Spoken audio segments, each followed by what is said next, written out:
चलिए आज बात कर लेते हैं सेंट्रली एक्टिंग मसल रिलैक्सेंट्स के बारे में कि ये क्या है, क्या इसकी क्लासिफिकेशन है, देन क्या डोज हम दे सकते हैं इसके केस में और इंडिकेशन क्या है और कॉन्ट्राइंडिकेशन। जैसा हम और वीडियोस में करते आए हैं सेम वैसे ही हमें इसे भी कंप्लीट करना है। बहुत आसान है और इससे क्वेश्चंस भी बहुत कम पूछे जाते हैं। इंपॉर्टेंट टॉपिक्स जितने भी हैं वो आपके हो चुके हैं, बट इसे भी देख लो, क्या पता लास्ट टाइम जो ना पूछा गया हो कि आपसे पूछ ले क्वेश्चन वो, तो इसे भी पढ़ लो और नॉलेज के पर्पज़ से भी काफ़ी इम्पॉर्टेंट है। Hello guys, welcome to my channel Drishti pharma.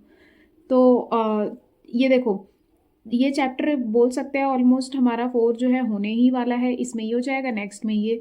पहले मैंने क्या किया था, 3 वीडियो 3 लेक्चर मतलब 3 टॉपिक को एक ही वीडियो में मैंने कवर किया था, तो मुझे ऐसा लग रहा था वो बहुत ज़्यादा एग्जॉस्टेड हो जाएगा आपके लिए भी कि नहीं भैया ये हमसे नहीं हो पाएगी कंप्लीट। तो मैंने इसमें क्या किया है, अब मैं पार्ट वाइज बना रही हूँ, मतलब एक एक टॉपिक को कवर कर रही हूँ। तो आप कमेंट में बता सकते हो कि भाई एक साथ एक ही वीडियो में 3-4 टॉपिक करा दो, या फिर कैसे अलग अलग आपको अगर ठीक लग रहा है तो अच्छी बात है। चलो देखते हैं।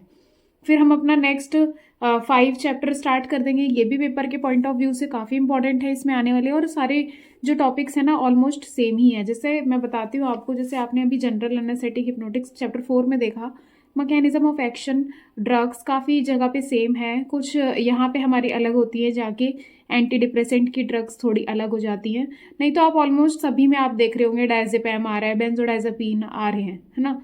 तो वहाँ पे आप लिख लोगे थोड़ा बहुत। तो ऐसे ही सेम हमारा चैप्टर 5 में रहता है कि ऑलमोस्ट एक आध कैटेगरी जो होती है ड्रग की वो अलग है, नहीं तो और इसमें भी सेम ही रहती है। ठीक है, स्पेशल जो होगी वो एक आपको अलग दिख जाएगी और सारी आपको सेम ही याद करनी होगी। तो चलो देख लेते हैं अब। सेंट्रली एक्टिंग मसल रिलैक्सेंट, तो ये क्या होता है, ये ऐसे मेडिसिन है जो सीधा सेंट्रली वर्ड आपको क्या बता रहा है, सेंट्रल नर्वस सिस्टम से रिलेटेड। हाँ वही है ये। सीएनएस, सीएनएस में क्या आता है, ब्रेन और स्पाइनल कॉर्ड। तो ये ब्रेन और स्पाइनल कॉर्ड पे अपना काम करेंगी। ठीक है, और मसल स्पाज्म यानी जो कॉन्ट्रैक्शन हो रहा है, बहुत दर्द हो रहा है, उसको ये रिड्यूस कर देंगी। कहाँ पे, ब्रेन स्पाइनल कॉर्ड पे काम किया, कम हो गया। और स्टिफनेस हो जाती है, जो भी बोलते हैं ना कि दर्द हो रहा है मूवमेंट के टाइम पे और उठ नहीं पा रहे, तो वो सब क्या है, स्टिफनेस है, उसको भी खत्म कर देगा। कौन, centrally acting muscle relaxant, without directly affecting the muscles. यानी ये डायरेक्ट मसल्स पे नहीं काम करता, ये ब्रेन स्पाइनल कॉर्ड पे अपना वर्क शो करके मसल्स का जितना भी पेन है उसको खत्म कर देता है। जैसे आपने न्यूरोमस्कुलर ब्लॉकिंग एजेंट देखे थे, तो वो न्यूरोमस्कुलर जंक्शन पे काम कर रहे हैं, यानी मसल्स पे भी उनका रोल है। ठीक है, तो इसीलिए ये इनडायरेक्टली काम कर रहे हैं मसल्स पे, डायरेक्ट काम ना करके। ठीक है, तभी लिखा है without directly affecting the muscle. तो क्या हो गया, ये इनडायरेक्टली अपना रोल प्ले कर रहे हैं। ठीक है, तो और देखते हैं इसकी क्लासिफिकेशन। इसमें बेंजोडाइजेपीन्स आते हैं हमारे, इनका जो स्ट्रक्चर होता है उसमें बेंजोडाइजेपीन होता है, इसलिए इनका नाम इस तरीके से पड़ा हुआ है। जैसे डाइजेपाम हो गया, लोराजिपैम हो गया, क्लोनाजिपैम हो गया। ठीक है, गाबा एगोनिस्ट में बैक्लोफेन हो गया। गाबा यानी gamma amino butyric acid. Alpha 2 adrenergic agonist, अब ये जो सिंपैथेटिक सिस्टम पे जो वर्क करते हैं एड्रीनर्जिक एगोनिस्ट वगैरह, वो भी यहाँ पे रोल प्ले करेंगे। मिसलीनियस में यानी जिनकी कोई कैटेगरी नहीं है अभी, जैसे मीथोकार्बामोल हो गया और कैरिसोप्रोडॉल हो गया। ठीक है, एक नाम भी अगर आपको याद रहता है तो भी अच्छी बात है। तो अगर देखो, मैंने आपको हर वीडियो में यही बात बताई है कि हम यहाँ पे जनरल लेके चलते हैं कि फार्माकोलॉजिकल एक्शन जो है, हम सभी ड्रग का एक साथ सारी चीज़ें इसमें कवर करते हुए चलते हैं। तो अगर आपको एक पर्टिकुलर ड्रग के बारे में भी एग्जाम में पूछता है तो आप उसमें ये लिख के आ सकते हैं। ठीक है,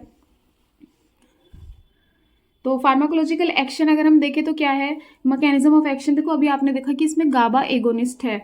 गाबा हमारा एक ऐसा न्यूरो ट्रांसमीटर है इनहिबिटरी, अगर जो एक्साइटरी इनहिबिटर है, अगर वो न्यूरॉन्स का कंडक्शन बहुत ज़्यादा करा रहे हैं, न्यूरोनल डिस्चार्ज काफ़ी ज़्यादा हो रहा है, तो इससे दिक्कतें होंगी। इसीलिए एक हमारे अंदर ही पॉजिटिव फीडबैक मैकेनिज्म बोल सकते हैं कि उसके अगेंस्ट में गाबा काम करेगा, न्यूरो ट्रांसमीटर जो इनहिबिट कर देगा, उस काम को रिड्यूस कर देगा ताकि नॉर्मल हो जाए सारे एक्टिविटी नर्व की।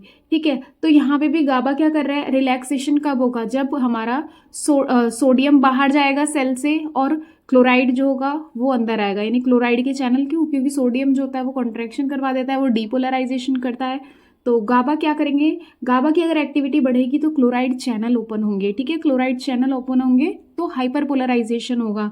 देखो डीपोलराइजेशन आपको पता है वो क्या होता है उसमें, यानी कॉन्ट्रैक्शन, है ना, ऐसे समझो। और हाइपरपोलराइजेशन यानी रिलैक्सेशन। ठीक है। जो जितने भी फेज होते हैं आपने देखे होंगे, उसके हमारी जो वेव होती है PQRS-T वाली जो वेव होती है ECG में, वो यही सब चीज़ें बताती है, ठीक है। ऐसे हमारी सेल की एक्टिविटी रहती है, नॉर्मल नर्व सेल जितने भी हैं सारे वहाँ पे।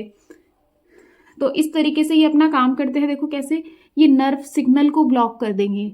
नर्व सिग्नल को कहाँ पे? ब्रेन और स्पाइनल कॉर्ड पे। उसी वजह से क्या होगा? रिड्यूस हो जाएगी मसल स्पाज्म, जितना भी पेन हो रहा है, कॉन्ट्रैक्शन हो रही है, वो सारी जो होगी वो ख़त्म हो जाएंगी, ठीक है। और उसके बाद ये क्या करते हैं? देखो, they mainly enhance GABA activity. ये गाबा जो हमारा न्यूरोट्रांसमीटर है इनहिबिटरी, ये उसकी एक्टिविटी को एनहांस कर देते हैं, बढ़ा देते हैं। जैसे आपने देखा प्रीवियस वीडियो में बारबिचुरेट वगैरह भी यही कर रहे थे, बेंजोडाइजापीन भी।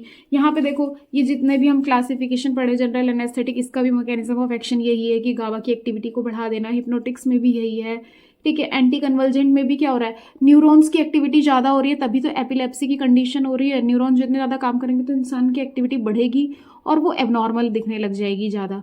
ऐसी एंटी एंजाइटी में भी है। बट एंटी डिप्रेसेंट में क्या है कि अब वो न्यूरोनल एक्टिविटीज़ जो थी वो एकदम क्या कहते हैं डिप्रेस हो गई हैं, एकदम ख़त्म हो गई हैं। तो हम उनके लेवल को बढ़ाने के लिए इसमें दे रहे थे, तो यहाँ पे गाबा नहीं दे रहे हैं। एंटी साइकोटिक है, इसमें भी गाबा का काम है, साइकोसिस हो जा रहा है, गाबा की वजह से हो रहा है।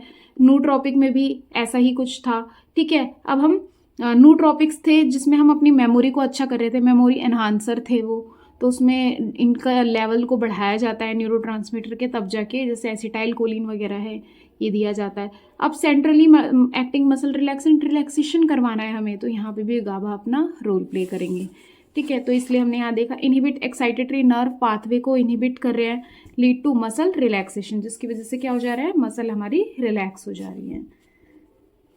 उसके बाद मसल रिलैक्सेशन, देखो अब ये तो जनरल मैकेनिज्म ऑफ एक्शन हो गया। वैसे देख लेते हैं कि अब जब अगर ये काम रुक जाएगा, नर्व सिग्नल्स ब्लॉक हो जाएंगे, तो क्या क्या देखने को मिलेगा? एक तो मसल रिलैक्सेशन हो जाएगा, मसल स्पाज्म कम हो जाएगा, स्टिफनेस कम हो जाएगी, पेन जो होगा इनडायरेक्टली वो रिड्यूस हो जाएगा, स्पाइनल कॉर्ड इनहिबिशन जो भी जितना भी एक्सेसिव नर्व एक्टिविटी है वो सारी सप्रेस हो जाएंगी, रुक जाएंगी, तो ओवर कॉन्ट्रैक्शन भी रुक जाएगा।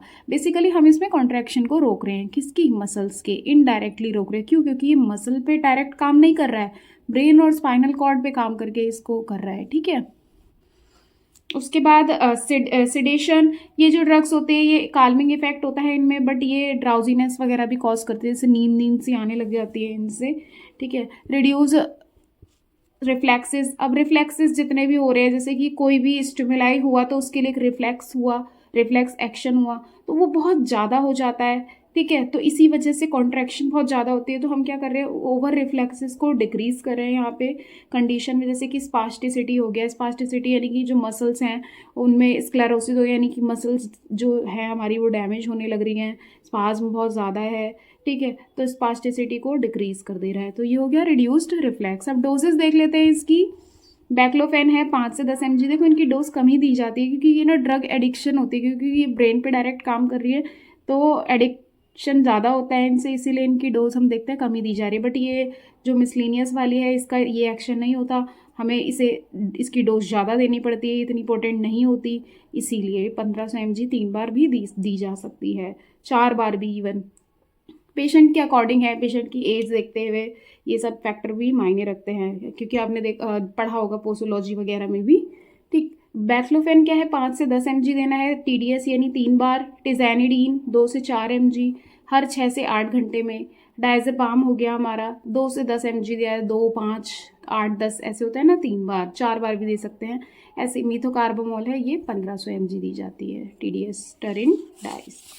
उसके बाद इंडिकेशन क्या है कि वही की यूज़ क्या है? थेरेपेटिक मसल स्पाज्म के लिए, ठीक है। और उसके बाद हमारा ये बैक पेन के लिए, देन पोस्ट सर्जरी है, इस केस में भी देते हैं, ठीक। मसल रिलैक्सेशन करवाना है, जैसे सर्जरी वगैरह हुई है। उसके बाद स्ट्रोक रिकवरी। अब स्ट्रोक क्या होता है कि इसमें हमारा जो ब्लड फ्लो नहीं हो पाता ब्रेन में अच्छे से, तो अब जब स्ट्रोक ठीक हुआ है तो उसके दौरान अगर स्पाज्म वगैरह हो रहा है, पेन हो रहा है मसल्स में, तब उसके लिए भी देते हैं हम जितने भी ये ड्रग्स हैं। ट्रीट क्रोनिक हेडेक, अगर हेडेक बहुत ज़्यादा रहता है उस केस में भी दिया जाता है।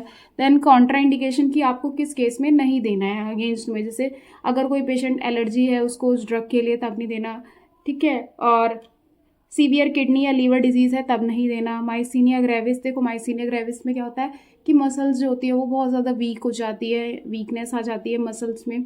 अब तुम ये अगर ड्रग दे रहे हो तो क्या होगा, रिलैक्सेशन इतना ज़्यादा हो जाएगा कि माइसीनिया ग्रेविस जैसे पेशेंट को हमें ये नहीं देना होता है। इसीलिए क्यों, क्योंकि वीकनेस उसमें ऑलरेडी होती है और हम यहाँ पे भी कॉन्ट्रैक्शन को कम कर रहे हैं।